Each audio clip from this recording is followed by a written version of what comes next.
Today on the Matt Walsh Show, the media wants us to believe that it's weird to promote parenthood and family life. Right now, they're focusing most of their attacks on JD Vance, but make no mistake, this is a war on the family itself. Also, one of the drag queens involved in that blasphemous display at the Olympics has come out and doubled down on it.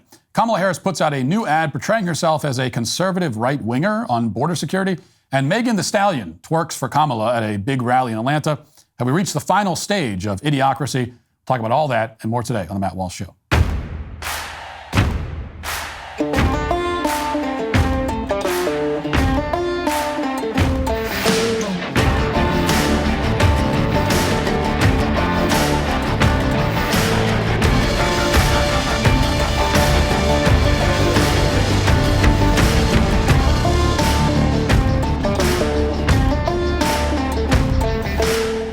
As a Daily Wire Plus member, you get uncensored, unfiltered, ad-free shows, the latest breaking news, and more. Join the fight now at dailywire.com/subscribe. Saudi Arabia recently ended its 50-year petrodollar deal with the U.S., which has the potential to weaken the U.S. dollar. Since 1974, Saudi Arabia has sold oil solely in U.S. dollars, which was huge for our global economic dominance. Now they want other options. If there's less demand for the U.S. dollar, what happens to its value? Well, it's for reasons like this that I feel it's important to diversify some of your savings into gold. And you can do that with the help of Birch Gold. Right now, qualifying purchases are eligible to get a one-of-a-kind, limited edition Golden Truth Bomb. The only way to claim your eligibility is by texting Walsh to 989898. Protect your savings by diversifying away from the U.S. dollar with gold. Text Walsh to 989898, and Birch Gold will help you convert an old IRA or 401k into an IRA in gold for no money out of pocket. Right now, qualifying purchases will get a limited edition Golden Truth Bomb. Text Walsh to 989898. That's Walsh to 989898 today. The reason political campaigns come up with talking points and pay focus groups a lot of money to test them is that it's effective to repeat things over and over and over again. Even when people know they're being fed a manufactured soundbite, and even if people know it's a lie, it can still work to some extent at a subconscious level. Advertising slogans work on the same principle. If you constantly bombard people with the same message, the same slogan over and over and over again, eventually they will, against their will, internalize it.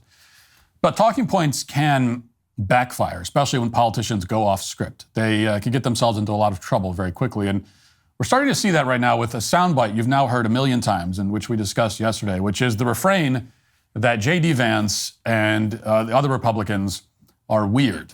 Every Democrat and media outlet has clearly been instructed to repeat this attack endlessly for the past week. In an interview the other day, it was West Virginia Senator Joe Manchin's turn to repeat this line, but he didn't just repeat it. He also attempted to explain what it means to be weird.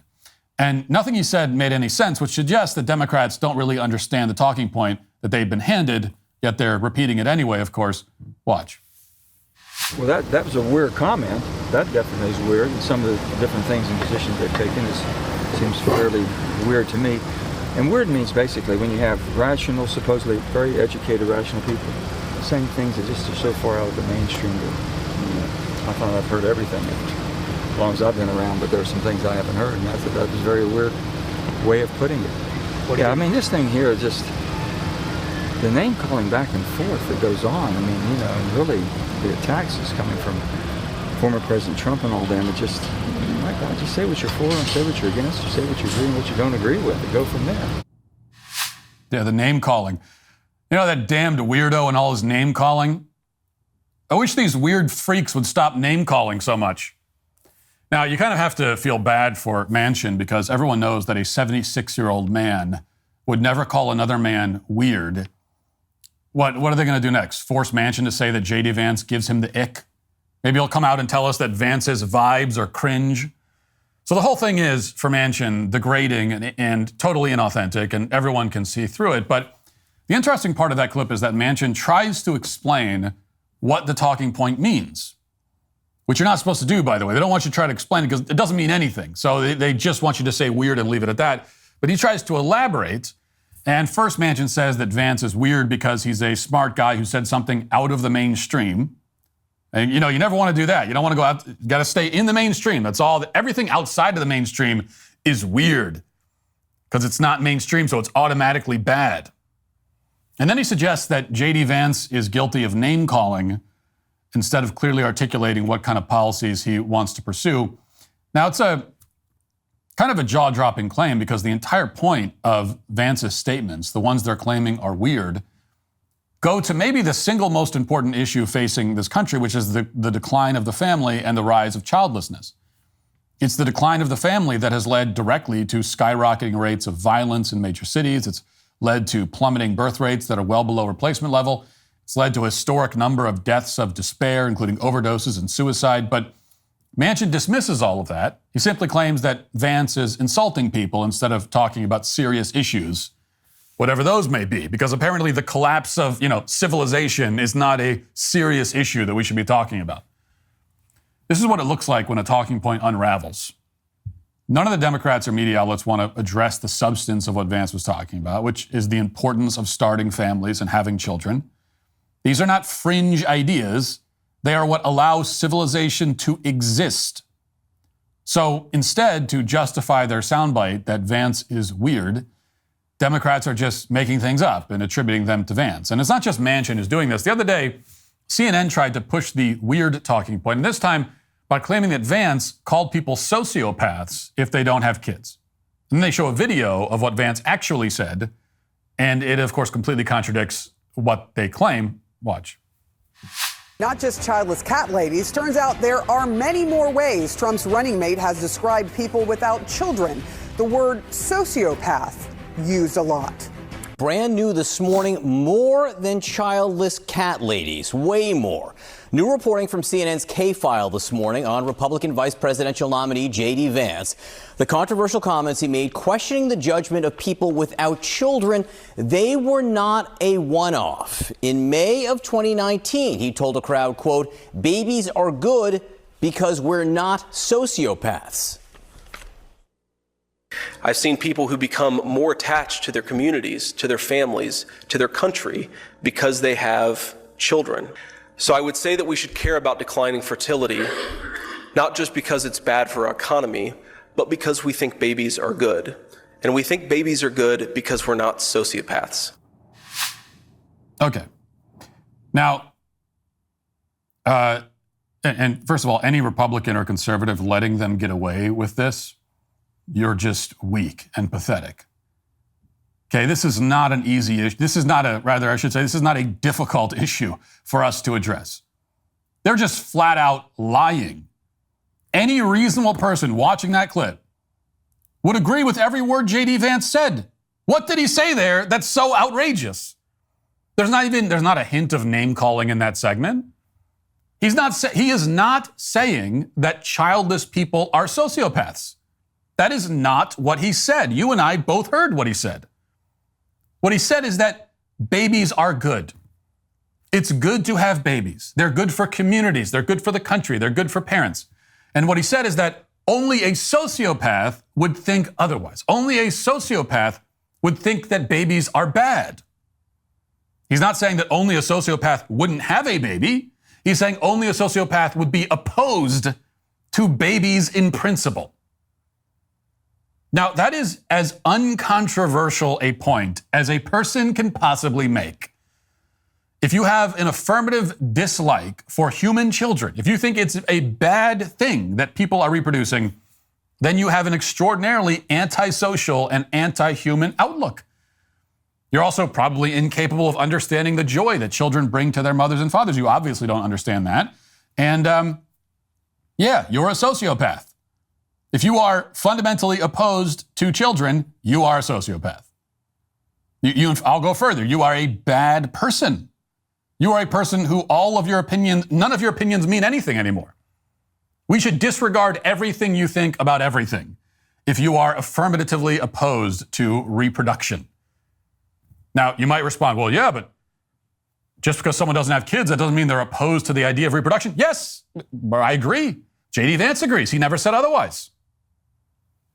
So CNN completely misrepresented what JD Vance said. There's no argument that he was describing people without children as sociopaths, as they claimed. This is the name-calling that Joe Manchin was referring to, and it's a complete fabrication. But CNN was not done lying, so here's the rest of the segment. Then in November of 2020, during a podcast appearance, he said this. There's just these basic cadences of life that I think are really powerful and really, really valuable when you have kids in your life. And the fact that so many people, especially in America's leadership class, just don't have that in their lives, I worry that it makes people more sociopathic and ultimately our whole country a little bit less less mentally stable. And of course, you talk about going on Twitter. Final point I'll make is you go on Twitter, and almost always the people who are most deranged and most psychotic are people who don't have kids at home.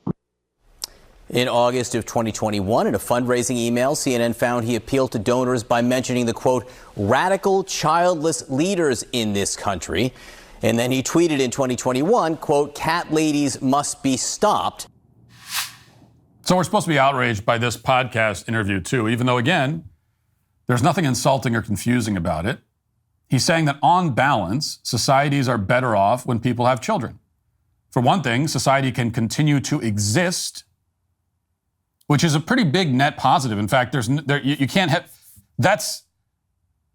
if you don't have that going for you, then there really is no second place, right? If like for anything else good to happen in society has to at least exist. And the only way society continues to exist is by having kids. That's the first step.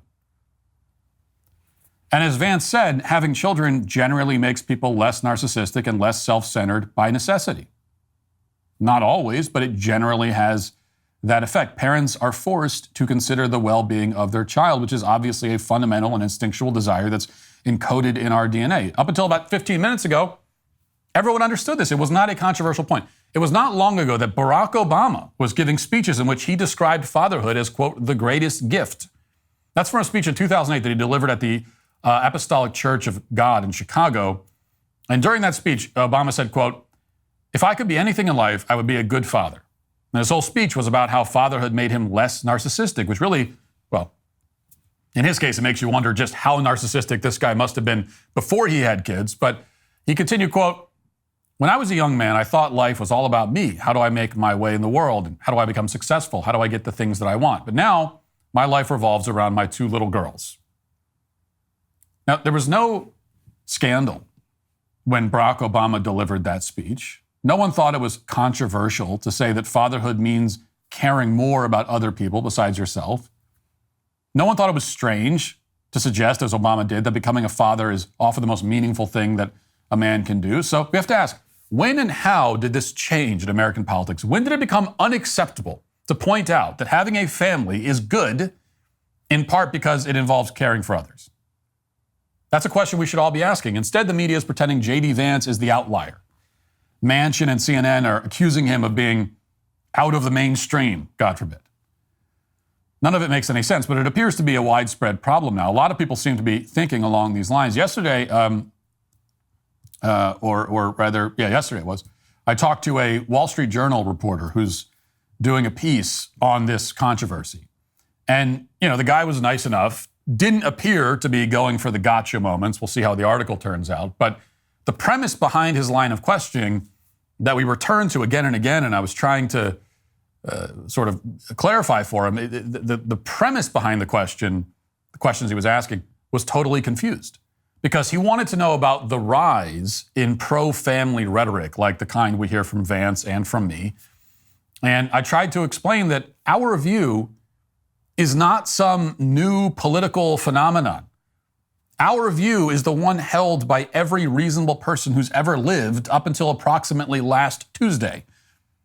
It's the anti-family view, the view that celebrates the child-free lifestyle that has recently arisen.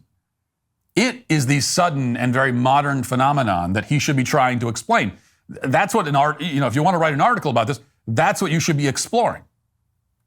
Now, of course, the idea of attacking the nuclear family isn't all that new. Karl Marx called for the abolition of the family in the Communist Manifesto. Friedrich Engels claimed that the family is founded on the open or concealed domestic slavery of the wife. Soviet schools taught children to report their own parents for wrong think. And in Hungary's Soviet government, which lasted only a few months, schools began indoctrinating children on various explicit sexual topics as a way of driving a wedge between the children and their parents. As the biographer of one Hungarian commissar put it, quote, special lectures were organized in schools and literature printed and distributed to instruct children about free love, about the nature of sexual intercourse, about the archaic nature of the bourgeois family codes, about the outdatedness of monogamy, and the irrelevance of religion, which deprives man of all pleasure. Children urge thus to reject and deride paternal authority and the authority of the church and to ignore precepts of morality. It might sound a little familiar. We've obviously been seeing this same creeping influence in American politics for some time. Children are now instructing kindergartners about topics like gender identity. Children are receiving hormones that can sterilize them for life. California is hiding students' so-called transitions from their parents. In some cases, children are being removed from homes because their parents will not affirm their quote-unquote gender identity. The difference is that, unlike the Soviets, today's Democrats generally don't come right out and admit that they want to destroy the nuclear family. Now, yes, sometimes the mask does slip. At the height of the George Floyd hysteria 4 years ago, for example, BLM had this passage on their website, quote, "We disrupt the Western prescribed nuclear family structure requirement by supporting each other as extended families in villages that collectively care for one another, especially our children, to the degree that mothers, parents, and children are comfortable." We disrupt the nuclear family. Now, eventually, BLM had to take that down, not because it was posted in error, but because they said the quiet part out loud and people were sort of cringing at it. Now, suddenly, it's fine for Democrats to say that part out loud. Advocating for strong families is now prohibited on the left. They're saying that if a critical mass of people decide to stay single and self-serving for their whole lives, then that can't possibly have any negative ramifications whatsoever on society, even though it will mean the extinction of society. This is the view that Democrats push, and it's very much out of the mainstream of conventional thought in this country and across the entire world since the beginning of human civilization. Democrats are importing Marxist views on the family, and they're calling you weird for noticing what they're doing. And they're doing it relentlessly. The other day, New York Magazine ran a piece that, like CNN, completely misrepresented what JD Vance believes. Quote, "Conservatives have long staked out a claim to be the movement of traditional values, of families, of normal people, all in contrast to liberalism. The weirdness attack works so well because it flips the script and fights on important cultural terrain. It's weird to care about how many children people have. It's weird to treat women like incubators. It's weird to care about people being drag queens. It's weird to lose your shit because some people are trans. It's weird to obsess over alleged sex differences. Most people aren't like this and don't want to be like this either. The GOP has become the party of internet poisoning, and it's important to say as much. Everyone likes to tell a freak to shut up." In other words, Democrats can give sterilizing hormones to children. They can make every single day on the calendar some kind of LGBTQ holiday, from Trans Day of Remembrance to International Pronouns Day to Gay Uncle Day to Pride Month and so on. They can pretend that basic biology is meaningless and basically doesn't exist. They could bring drag queens into the school to read to your kids. And if you complain about any of it, then you're the one who's making an issue out of it. You're the weird one. No, they're not the weird ones for bringing the drag queens to the kids. You're the weird one for saying, "Hey, why are we doing this? Can you just get a normal librarian to read to the kid?" You're weird for saying that. Now, as with everything else that we see from these people, this is projection, and it's all they have. The only way they can accuse JD Vance of being strange is to tell you to shut up, which is why New York Magazine explicitly says "shut up" in the article. For good measure, like CNN, they also invent things that JD Vance didn't even say. For example, the article continues, quote, "None of this is normal, and voters know it. Most parents don't have kids simply to own the libs or because they're worried about getting outbred by immigrants. People are childless for many reasons, and none of it is Vance's business." Of course, JD Vance didn't say that people should have kids to own the libs, or that people should have to explain why they're childless, or that people should have kids simply because they're worried about being outbred. None of that is tethered in any way to reality. The truth is, they're not attacking us for any of the reasons New York Magazine claimed.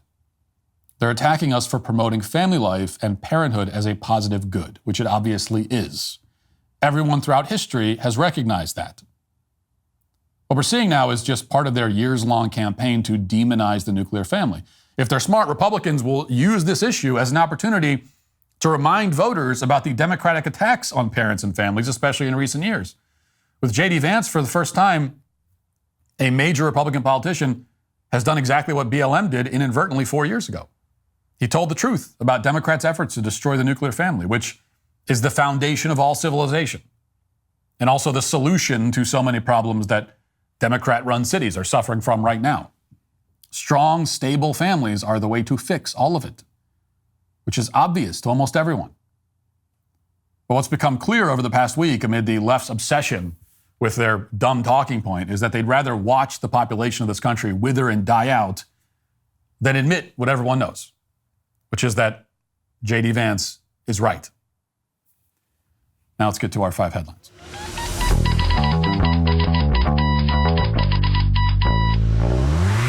You know, my fishing trips often involve spending extended periods on a boat, which can lead to feelings of queasiness, especially when the waters are choppy. I found that using Relief Band significantly enhances my experience on the water. Relief Band has helped keep the nausea at bay, allowing me to focus entirely on the thrill of fishing. But it's not every day that you're on a boat and get seasick. Relief Band treats more than that. It can help car-sick kids in the back seat, parents who are suffering from motion sickness at an amusement park, even chemotherapy patients. It's better to have a Relief Band and not need it than to need it and not have it. Trust me on that. Join the hundreds of thousands of customers who have experienced life-changing relief with Relief Band. Right now, I've got an exclusive limited-time offer just for my listeners. Visit reliefband.com. Use promo code Walsh.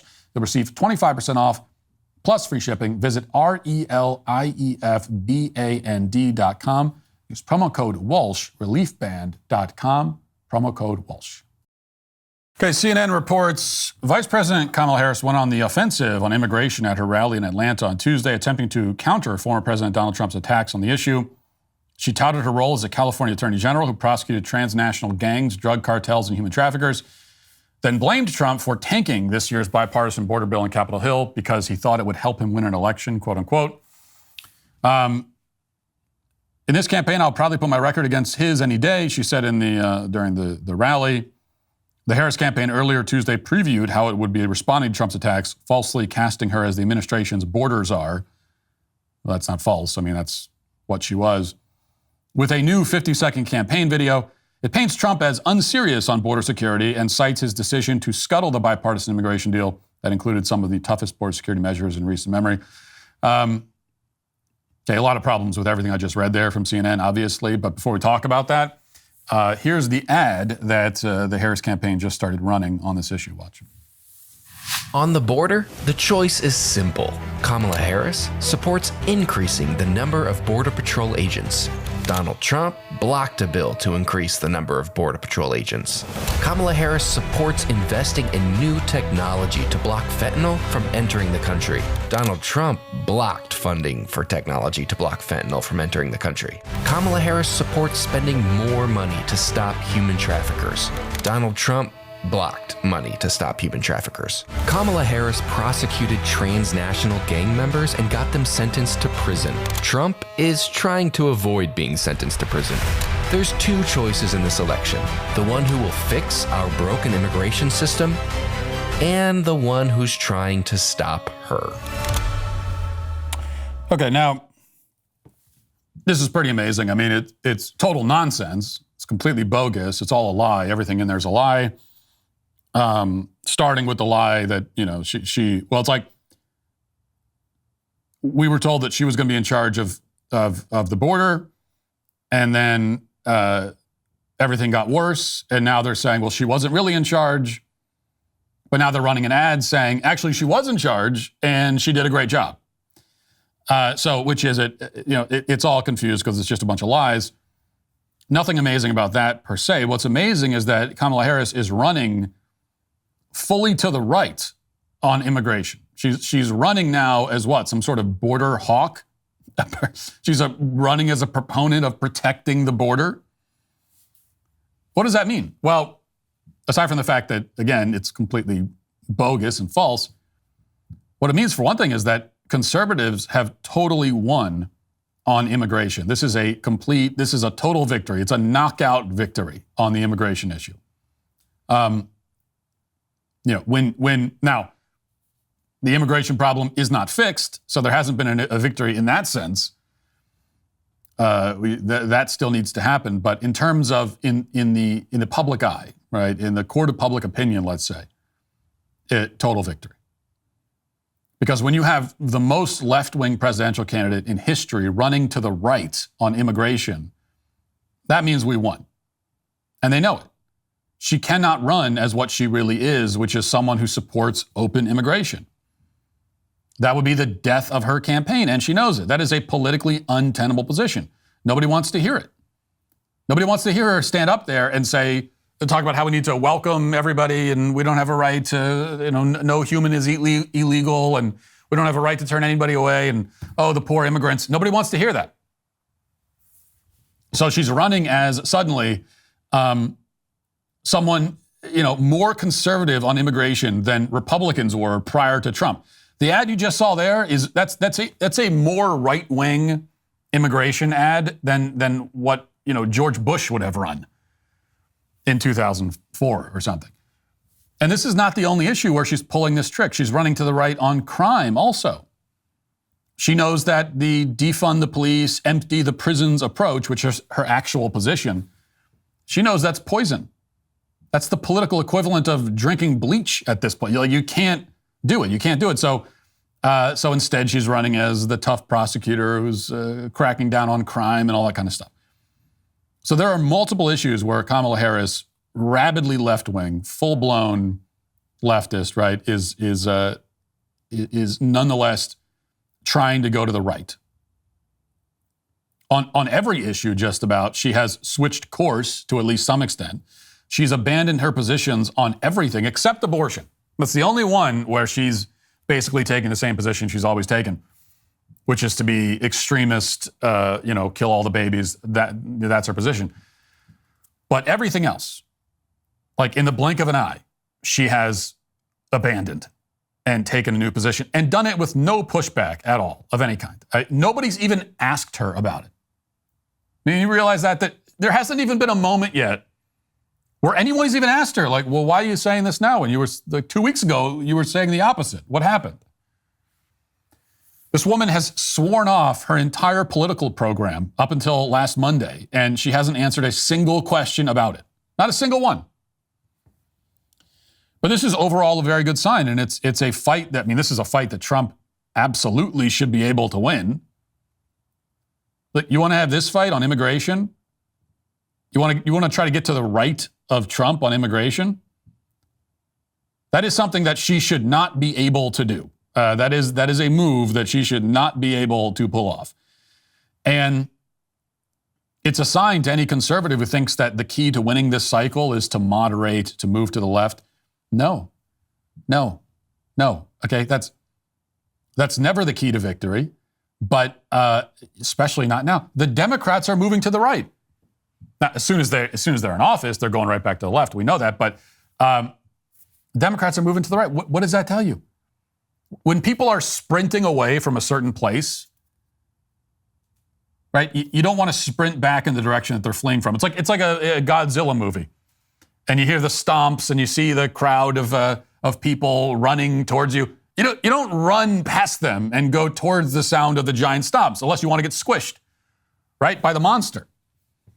So the Godzilla in this case is the American electorate, which is righteously pissed off and tired of having their country stolen out from under them, tired of living in crime-infested communities. And the Democrats are fleeing as fast as they can to avoid getting stomped. All Republicans need to do is hold their ground. Don't go left. Don't moderate. No, instead, what you should be doing is pulling up the drawbridge to, mixing metaphors here, but whatever. Pull up the drawbridge. When the Democrats try to run to the right and, pull up to say, hell no, sorry, you're not welcome. Now, the voters are welcome. Don't get me wrong. If the voters want to come and be Republican and be conservative, voters can come in. You're welcome. The politicians who are trying to avoid getting trounced, politicians like Kamala Harris, who are trying to run in and pretend, let's protect the border. No, you're not welcome. No. You're for open borders and defunding the police and emptying the prisons, and that's what you are, and that's your ship, and you're going to go down with it. To mix another metaphor in. That's all the Republicans have to do on this thing. She's the one who has to triangulate and has to try to pull off this crazy sleight of hand trick where she goes in an instant from being full open border radical to being a proponent of protecting the border and enforcing the law. She's the one who's trying to pull off that trick. And all you have to do is, as I said, just say, nope, can't do it. Sorry. That's not real. That's not actually you. We're not going to let you pretend. All right, I'm not going to spend a lot of time on this issue because I'm very late to it, and you've already heard everything there is to hear about it probably, but I do want to just kind of cover this base to make one point because I was just as repulsed as the rest of you when I saw that blasphemous opening ceremony in Paris last week. Didn't really talk about it because I was off on Monday. And as we know that nothing is relevant for, more than a day, and then we all move on. But here's the latest from Breitbart that I did want to mention. It says, a drag queen who carried the torch of the Olympic flame in Paris's opening ceremony told critics, "We ain't going nowhere," after the theatrics received backlash for appearing to mock Christianity. French drag performer Carl Sanchez, known by his stage name Nikki Doll, has taken to social media to make fun of the ones who had their feathers ruffled seeing queerness on their screen after Christians responded poorly to the ceremony's portrayal of the iconic painting The Last Supper. He wrote in a Monday morning Instagram story, quote, "The opening ceremony did ruffle some feathers, and I love it. You know why? Because the Olympics are the biggest stage in the world, and us queer people have always been the audience of other people's life and achievement, and it's time that we are welcome in the space." So he's kind of doubling down. For the people responsible for that grotesque mockery that we saw, there seems to be kind of a split. Some of them are basically apologizing, deleting, pretending it never happened. Some are doubling down. The interesting question to me is whether the people responsible for putting on this display, whether they knew that the display would provoke as much anger as it did. And if you didn't know any better, you would think that they must have known that. I mean, you staged a drag queen Last Supper. You used one of the holiest images in Christianity. And by that, I mean the Last Supper itself, not just the painting of it, but the biblical image of the Last Supper. Use that as a forum for mocking and belittling and committing sacrilege against a religion that 2.5 billion people in the world follow. Of course, they would know that it would upset people, you would think. But I think they didn't know. I think they actually were surprised. And that's not any kind of defense of them, don't get me wrong. Deserve all the condemnation that they received and more, but I think they truly did not anticipate that this would actually upset people. And that's why there's been all this scrambling after the fact, taking down the videos, apologizing, some are doubling down, some are not. They're just kind of like, it does not appear that they, knew that there would be backlash and they were ready for it and they had their responses ready to go. They really didn't know. And what does that tell you? It tells you what kind of bubble they live in. The leftists in the Olympic Organizing Committee, just like the leftist elites in Hollywood, academia, government here in the US and across the world, really, all of them live a life that is totally divorced from the experiences, the existence of normal people. And for these elites, Christianity is just a joke. It's not something they even pretend to take seriously among themselves. In their world, Christianity is a religion, first of all, which automatically makes it dumb and frivolous, and they associate it with white people. Now, even though the majority of Christians are not white, but to them, they see it as a white person religion. They associate it with Western civilization, and they associate Western civilization with whiteness. And so it's a religion, strike one. It's white to them, strike two. No need for a third strike. Both of those factors make it something less than a joke, something worse than a joke. It's something deserving only of mockery and derision. So they put together this opening ceremony, this festival of blasphemy, assuming that people would see it the same way they did. Because they might as well live in a different universe from you and me. That's how absolutely divorced these people are from just the average human existence of most people, which is pretty remarkable in a lot of ways. Let me see, something else I wanted to talk about if I can find it. There's plenty of articles out there about the abortion issue and how it is going to relate to this presidential campaign, especially now with a woman who's presumably going to be on the ballot. And I don't even need to read the articles. I think we all kind of know that. And there's a point I want to make about that. Kamala's campaign isn't really about anything at the moment. It's not about anyone. It's not about any issue. But to the extent that it is about something, or will be about something, it's this. It's white guilt we talked about yesterday, and this. So really, it's white guilt and male guilt, and then white male guilt.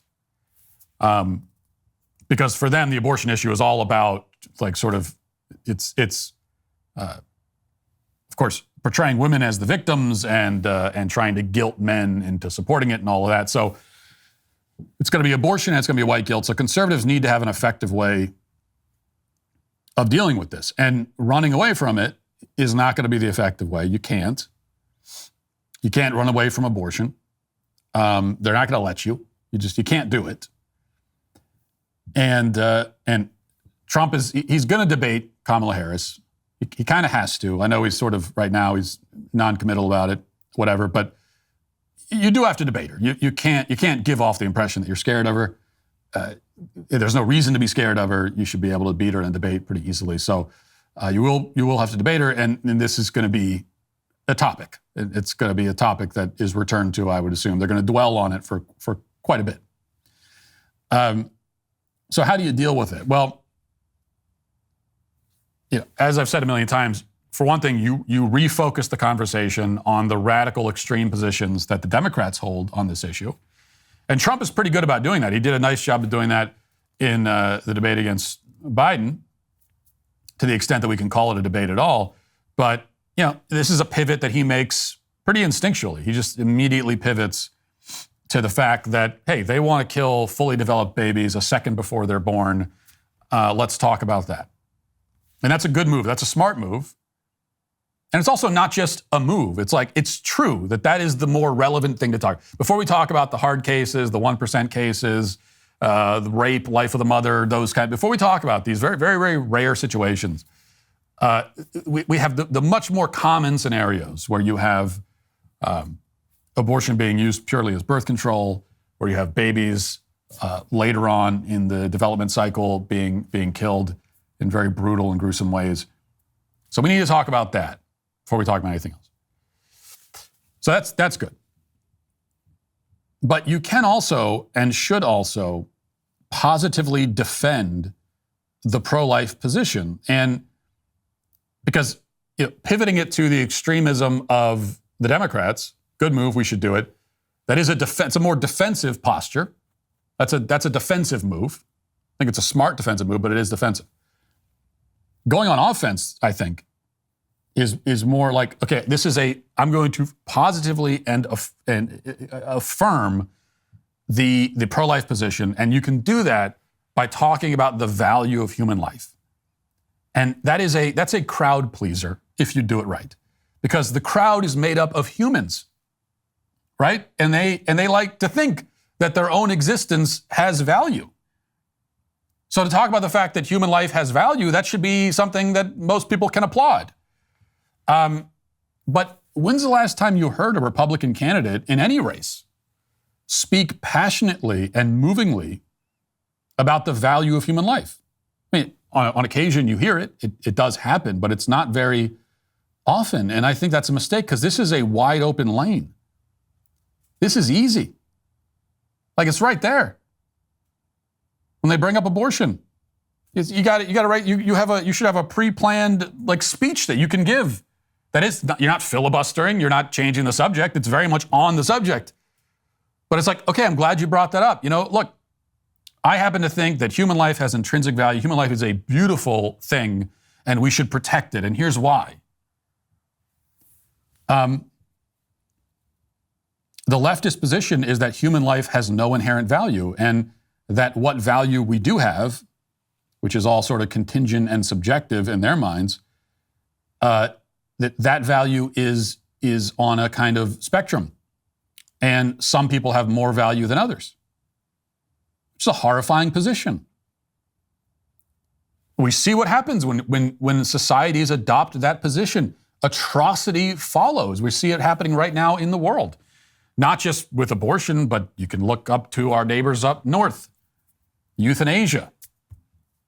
Right? Euthanasia is becoming like a leading cause of death in many areas in Canada.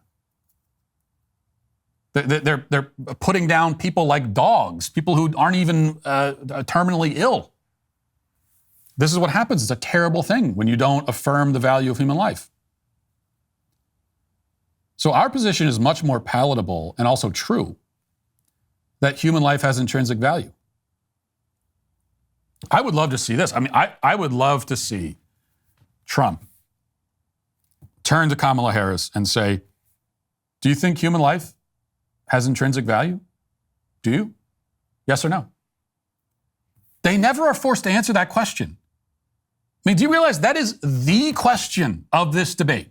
That is the question that the whole thing hinges on. Right? Either human life has intrinsic value. There's intrinsic value means it belongs to something by its very nature. By its very nature, it has this quality to it. And if it has that quality by its very nature, then that means that as long as this, whatever it is, exists, then it has that. So if human life has intrinsic value, then it has that value. If it's intrinsic, it means it has that value from the moment of its existence. Not from birth, but from existence.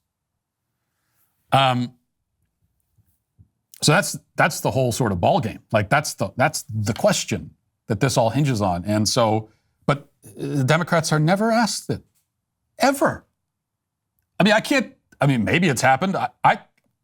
If someone has an example of this being asked by, in a debate or of a Republican politician, pulling this reverse card on a Democrat, putting them on the spot and saying, well, do you think human life is intrinsic value? If anyone has an example of that happening, I'd love to send me the clip because I've never seen it, which is crazy. It's crazy that this doesn't come up every single time the subject comes up. How is she going to answer that? Like, if they have time to think about it, maybe they'll come up with some way to obfuscate. But how do you answer that if you're a politician running for office, for national office, and you also want to protect the quote right of abortion through every stage of pregnancy? If somebody says, "Well, do you think life has an intrinsic value, inherent value?" How do you do that? You can't say no. You cannot be on the record saying, no, it does not have that. But you also can't just say yes, or you can, but then there's a follow-up. Oh, okay, so you're saying that human life in the womb has inherent value. Does it have equal inherent value to other? Are there levels of inherent value? How does that work? And then all of a sudden, now you're off the rails. Now the Democrat is having a conversation they don't want to have. They want to talk about abortion because they think it's a winner for them. But there are lanes. Once the subject comes up, they want to talk about it, but they only want to stay in a certain lane. It's not that this is a misnomer people have. The topic of abortion is not a winner for Democrats politically, unless they stay in one particular lane. It's a narrow lane within that topic that is politically a winner for them as they see it. There are all kinds of other lanes that are not winners and they don't want to talk about. One of them is late-term abortion. They don't want to talk about that. And the other one is this.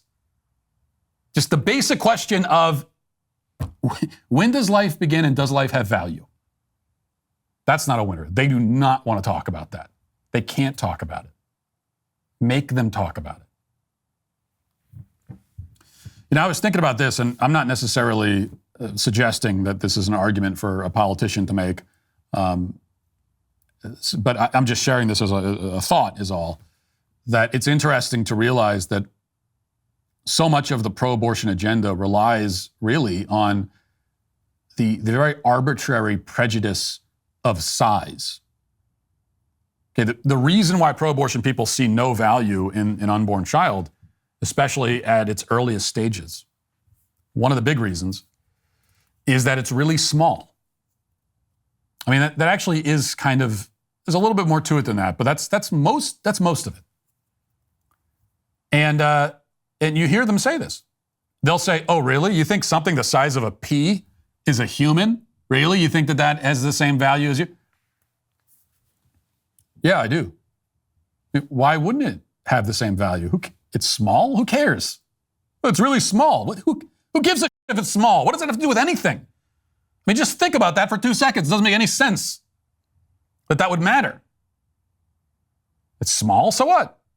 But this is what we do. You know, it's easy for people to kind of slip into this, even though it's an incoherent kind of prejudice, but people slip into it. Even in the animal kingdom, you know, we kind of do that. The animals that we value the most tend to be larger. So most people value dogs over squirrels. And you might say that it's because dogs are smarter, but you know, they're not that much smarter on the grand scheme of things. And if there was a dog as dumb as a squirrel, which there probably are, we would still put it on the totem pole above squirrels. Why? I think a lot of it really comes down to it's like a larger animal, and we just tend to think of larger things as having more value. In fact, you know, I bet if there was a Honey, I Shrunk the Kids scenario where people were shrunk down, like fully grown people were shrunk down to the size of a pea, it would be hard for a lot of people to see those pea-sized humans as being fully human. Even though in this case they have the same intelligence, same everything, but you know, the fact that you can crush them with your shoe without noticing them, that you're doing it just like seems to mean that they're not quite as important as normal-sized people. So I think that's a lot of it. Anyway, it's sort of neither here nor there. I'm not saying that Trump should necessarily go into this whole spiel during a debate. I wouldn't suggest bringing up Honey, I Shrunk the Kids, but it does go to show that once you remove the intrinsic value from all human life, you end up in a situation where you're kind of drawing these lines that are incoherent. And once you start inspecting those lines, okay, you've drawn a line here. You say, well, this thing is really, really small, and so it can't be the same. But once you inspect that line, you say, well, why? Why are you drawing that line there? Who cares? So it's small. Why does that matter? Once you inspect it, you start to see that you know it's very much a line in the sand, a line that not a firm line, but a line that's just kind of drawn in the sand and has no objective quality to it. Are you still struggling with back taxes or unfiled returns? The IRS is escalating collections by adding 20,000 new agents and sending millions of demand letters. Handling this alone can be a huge mistake and cost you thousands of dollars. In these challenging times, your best offense is with Tax Network USA. With over 14 years of experience, the experts at Tax Network USA have saved clients millions in back taxes. Regardless of the size of your tax issue, their expertise is your advantage. Tax Network USA offers 3 key services: protection, compliance, and settlement. Upon signing up, Tax Network USA will immediately contact the IRS to secure a protection order, ensuring that aggressive collection activities such as garnishments, levies, or property seizures are halted. If you haven't filed in a while, need amended returns, or are missing records, Tax Network USA's expert tax preparers will update all of your filing to eliminate the risk of IRS enforcement. Then they'll create a settlement strategy to reduce or eliminate your tax debt. The IRS is the largest collection agency in the world, and now that tax season is over, collection season has begun. Tax Network USA can even help with state tax issues. For a complimentary consultation, call today at 1-800-958-1000 or visit their website at tnusa.com/Walsh. That's 1-800-958-1000 or visit tnusa.com/Walsh today. Don't let the IRS take advantage of you. Get the help you need with Tax Network USA. As Kamala Harris prepares to select her running mate, the radical left is looking to seize even more power. While new challengers and challenges emerge daily, one thing remains constant: the Daily Wire. We're on the front lines, cutting through the noise and nonsense to deliver you the facts. From our uncensored, ad-free Daily Wire shows to our round-the-clock breaking news coverage and investigative journalism, the most trusted names in media live right here. Join us as we fight the left and build the future. Become a Daily Wire Plus member now at dailywire.com/subscribe. Now let's get to our daily cancellation.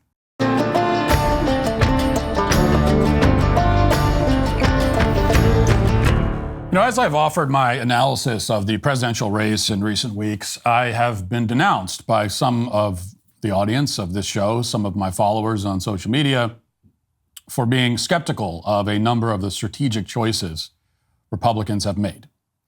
Many conservatives got very, very angry at me 3 weeks ago when I had a few critical opinions of the Republican National Convention. My criticisms that I made were seen as so blasphemous, so traitorous, that I lost something like 30,000 Twitter followers in the span of 24 hours because of that. I mean, the outrage was intense. I was trending for days because of this. And this is a couple days after Trump was shot, by the way. And yet on Twitter, one of the top trending topics wasn't that. It was that, oh, Matt said something mean about the Republican National Convention. So it's quite deafening, the outrage was for a few days. And the outrage bandwagon has revved up again, though to a lesser degree, several times since. Anytime my opinions are insufficiently optimistic and not blindly trusting of the Republican political strategy, people are getting very mad at me. Now, so if you're one of the people who thinks that my job is to do nothing but wave the pom-poms around and declare, whether I believe it or not, that Republicans are winning, everything they're doing is brilliant, Kamala doesn't stand a chance, if you're in that camp, then you probably don't want to listen to this segment. In fact, you should probably just stop listening in general, because I'm not really sure why you ever started listening. I am not much of a cheerleader and never have been. All I've ever done or will ever do is tell you exactly what I think. That's it. That's all I do. There's no other real strategy to what I do on the show and what I do in general. I just tell you what I think. Self-delusion and blissful ignorance are not my bag. And I also think they'd make for a rather boring listening experience. But more importantly, I want to win. You know, I really want to win. And if I perceive that mistakes are being made which may interfere with our winning, then in the interest of winning, not to mention of basic honesty, I need to point out those mistakes now. There'll be no use in pointing them out after we've already lost. So if I think mistakes are being made and it's going to hurt our chances of winning, why would I not? Isn't it more important to talk about that than to talk about the things that I think are good? The good things are, let's keep doing them. We don't need to talk about those. The good stuff is good. Let's keep doing the good stuff. But if there's bad stuff that's hurting us, like, that is a more urgent issue. Now, I've been told that I should make my suggestions and offer my criticisms privately through back channels to the powers that be. But as I've recently explained, I think I don't know any of the powers that be. I have no contacts. I have no friends in high places. I don't know anyone. I'm not connected. I've been invited to the dinner parties and the lunches and schmooze sessions with famous conservative media people and politicians and funders and so on. I've gotten those invitations, but I've never gone to any of them. I simply do my show. I make my movies. I go home to my wife and kids. That's all I do. If I have free time on the weekend, I'd rather be out fishing than at some banquet or dinner or whatever, trying to make friends with famous people. All that to say, I have no back channels. I don't want any.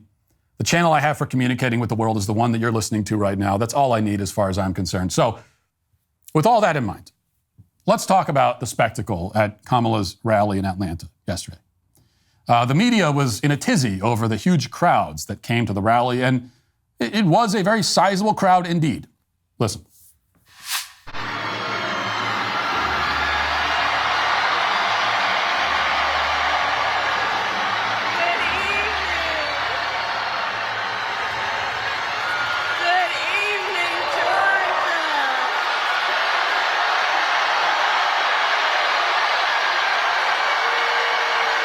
All right. So yeah, it's a big crowd, quite a reception.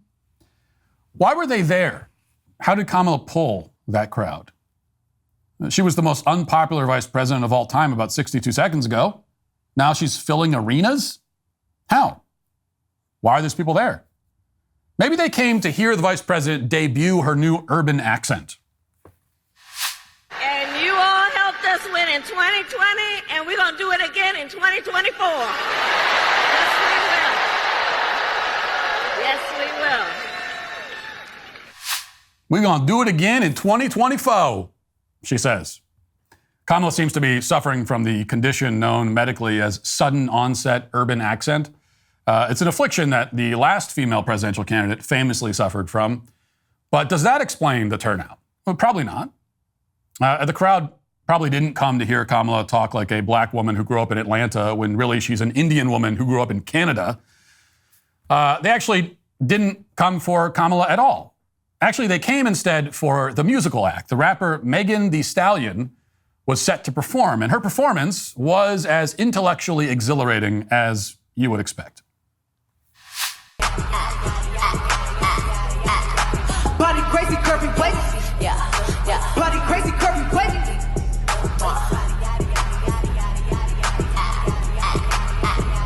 Look at how I body that. Ate it up and gave it back. Yeah, you look good, but they still wanna know.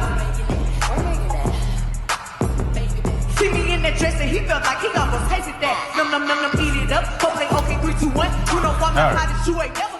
So you get the idea. This is a serious political movement, one that marches to the immortal words of Meghan Thee Stallion. And I quote, body, adi, adi, adi, adi, adi, adi, adi, adi, adi, adi, adi, body, adi, adi, adi, adi. Those at least are the lyrics that I can read out loud. Much of the rest of that song, a song being performed at a campaign rally for a woman who wants to be president, are too graphic and sexual to repeat. But the lyrics I can repeat, which consist mostly of literal gibberish, are indeed a perfect representation of the Harris campaign. Meghan Thee Stallion, like most rappers and pop stars, makes songs about nothing. Kamala is running a campaign about nothing. So it's all just vibes. That's why people listen to music like this. It's not saying anything. It has no meaning. There's no message. But they like the vibes. Kamala also is saying nothing, has no message, has no platform, but she's building her campaign on vibes. She has help, of course. The vibes are manufactured. This is the point of attracting large crowds to see a twerking rapper chick and having Kamala come out and speak as an afterthought. It's a Meghan Thee Stallion concert featuring Kamala Harris. It's not the other way around. But the goal is to make Kamala into a sensation, into a political star, by convincing the low information voter that she already is a sensation and a political star. It's the classic FOMO technique. I mean, this is basic marketing. They present images of these massive crowds ostensibly gathered to hear Kamala, hoping that voters, mostly young voters who are more likely to fall for this trick, will believe that she's a big deal, that they're missing out on a new trend, that they have to jump on the bandwagon lest they be dorks and losers. Worst of all, weird. Because that's why the "you're weird" thing has become the Harris campaign's sole rebuttal and attack line. You're weird just means that you give off bad vibes. And the Harris campaign has good vibes. What are the vibes about? What's the point of the vibes? Nothing. Doesn't matter. The Kamala campaign, it's very much like a fashion trend. And the trend, you have fashion trends that come along. Sometimes it's trendy to wear jeans that are tight, then it's trendy to wear jeans that are baggy, and then it goes back and forth, whatever. The trend is trendy not because it's good or that it's better than the trend that came before it, but it's a trend because it's a trend. It's what people are wearing now. And you should wear this because other people are wearing it. Why are people wearing it? Well, because that's what people are wearing. The campaign has no more depth than that. Is it enough to carry them to the White House? Have we reached a stage in our idiocracy where that is enough? I guess we'll find out. But either way, this is what these celebrity endorsements are doing for Harris. And it's why they're so important to her. Now, so that's the Harris campaign. Let's get to the part where we have a little real talk for Republicans, the part where people will get mad at me again. How should Republicans counter the trendy, celebrity-endorsed, vibes-based Kamala campaign? What should they do about the fact that Kamala has all of the major entertainers on her side? And she hasn't even pulled out the big guns yet, by the way. Taylor Swift will absolutely appear and perform at a rally soon enough, probably closer to Election Day. I mean, you can bet on that. So Kamala has her pick of the litter when it comes to the celebrity entertainers. They're all leftists. None of them want to be perceived as sitting on the sidelines when there's a quote-unquote woman of color running for president. So if you thought that Obama ran a celebrity-fueled campaign in 2008, well, you ain't seen nothing yet. So what can Republicans do about this? Well, let's talk about what they shouldn't do first. They shouldn't do what, to some extent, they've already done and are doing right now, which is to counter the Democrat star power by scrounging together a ragtag group of washed up and obscure entertainers that nobody cares about. That is a bad strategy. It's a failing strategy. It only makes us look sad and irrelevant by comparison. The wrong approach is to see all of the extremely famous and popular musicians campaigning for Kamala and say, okay, let's find the most famous musician who's willing to publicly support Trump and just get him up on stage, no matter who he is. Here, this guy hasn't been popular in 25 years, but he's still technically famous. Good enough, let's use him. That is not a winning approach. That does not accomplish anything. Just because someone is famous, that doesn't mean they have any actual influence. Meghan Thee Stallion, like it or not, and I certainly don't like it, has influence. She is a currently popular performer with legions of young and enthusiastic fans. Taylor Swift has influence. Beyoncé, who has furnished Kamala with her campaign's theme song, has influence. Most of the celebrities that have so far been trotted out by Republicans have no influence at all whatsoever. They have no fan base. They are not relevant. Trying to get into a celebrity tit for tat when we have like 7 people and none of them have had a hit album or movie this century, and the other side has literally everyone else, is not going to accomplish anything except making us look sad. So here's a perfect and very recent example of this dynamic. Yesterday, while Meghan Thee Stallion was performing, some conservatives on social media were frantically sharing a tweet from a rapper named Sway Lee who came out against Kamala Harris. And I don't even think he endorsed Trump, but he did come out and say, don't vote for Kamala Harris, do your own research. Which is good. I'm glad he said that. But, then you get all these tweets basically saying, see, we have rappers on our side too. But nobody knows who Sway Lee is. I looked him up on YouTube. I have more subscribers than he does. And I'm sure he's a nice guy. I got nothing against him. I don't know anything about him. I'm glad that he's not voting Kamala. If he votes for Trump, that's great. I'm happy to have his vote. I am not gatekeeping him from the movement. I'm only saying that we don't achieve anything strategically by waving him around and saying, hey, look at our rapper. We have one too. Look. In fact, we only undermine the one effective counter that we could be using. When Kamala Harris shows off her celebrity endorsements, our response should be only to focus on policy instead. The best thing we can do is bow out of the celebrity competition, a competition we cannot win, we just can't, and bring the conversation back to policy. That's the only hand we have to play here, and it can work. It can be a winning hand, but you undermine it if you make fun of Meghan Thee Stallion, and then 2 days later you start fangirling over some third-rate celebrity endorsing Trump. The messaging has to be consistent on this, and the good news is that there are plenty of voters who are extremely repulsed by twerking rappers at a presidential campaign rally. There are many voters, including the precious independents and moderates, who are not impressed by celebrities and don't like it when politicians rely on them. There are enough voters in that camp to win. More than enough. But that means we absolutely cannot respond to left-wing celebrities by saying, oh yeah, well, here's our much less famous entertainer performing an equally obnoxious but much less popular song. See, we're relevant. Hello, fellow kids, vote for us. That pathetic and cringy response completely negates the one effective response, which is instead to say this. Yeah, you know what? We don't have celebrities on our side. We don't. The rich, famous people, they're on the other side. They got all those. We admit that. And if that's what's most important to you, then go vote for them. If the most important thing to you is to support the people that rich and famous people support, then then that's over there. We don't have that for you. What we're worried about are actual policies, like the boring stuff that will help average American families. The kinds of people who don't have private jets and big mansions and millions of fans. Okay, we're not worried about the famous celebrity people. Like they're fine. They're doing great. We're actually not campaigning for them. That's not who the campaign's about. We're not surprised they're not on our side. Now, a rebuttal like that can work. I mean, that's a very powerful rebuttal, I think. And it's good that it can work because it's the only rebuttal available to us.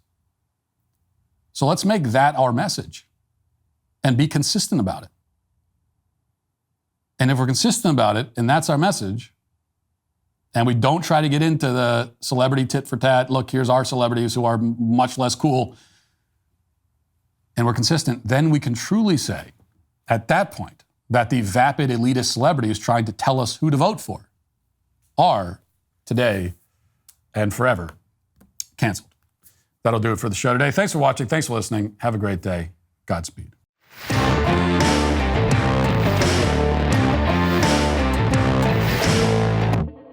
John Bickley here, Daily Wire Editor-in-Chief. Wake up every morning with our show, Morning Wire, where we bring you all the news that you need to know in 15 minutes or less. Join me and my co-host Georgia Howe for daily coverage of all the biggest stories on Morning Wire.